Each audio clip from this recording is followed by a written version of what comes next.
Cette année, l'Est éclair a 80 ans et parmi les moments qui ont marqué l'histoire du journal, l'un des événements sportifs les plus suivis de la planète, le Tour de France.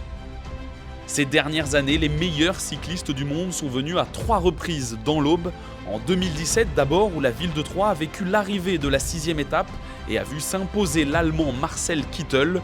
En plus d'être ville arrivée ce jour-là, Troyes était ville départ le lendemain pour la 7e étape qui s'est terminée à Nuits-Saint-Georges. Un autre départ a eu lieu à Troyes ces dernières années, celui du Tour de France Femmes 2022. L'arrivée était également dans le département, à Bar-sur-Aube plus précisément. C'est la Suissesse Marlène Reusser qui s'était imposée en solitaire.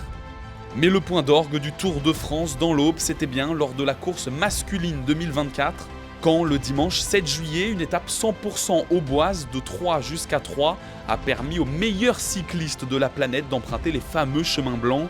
On savait d'avance que le spectacle serait grandiose, il le fut au-delà des espérances. Le lendemain, dans un cahier spécial intitulé « Une étape de légende », l'Est éclair écrivait: des attaques à gogo, une baston permanente entre favoris, des étincelles entre le Slovène Pogačar et le Danois Vingegaard, et un Français, Turgis, qui gagne.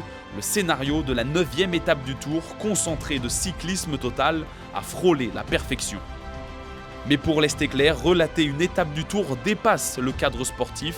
Il fallait que se lise dans nos écrits, que se fige par nos photos, que se voit sur nos vidéos. La joie des Aubois postée par milliers ce jour-là sur le bord des routes. Car suivre le Tour au plus près, c'est figer dans le marbre les faits, sans dénaturer les émotions qui vont avec. Et vous pouvez en être assuré, c'est avec cette même ferveur que nous vous ferons vivre pleinement la prochaine étape qui empruntera les chemins blancs.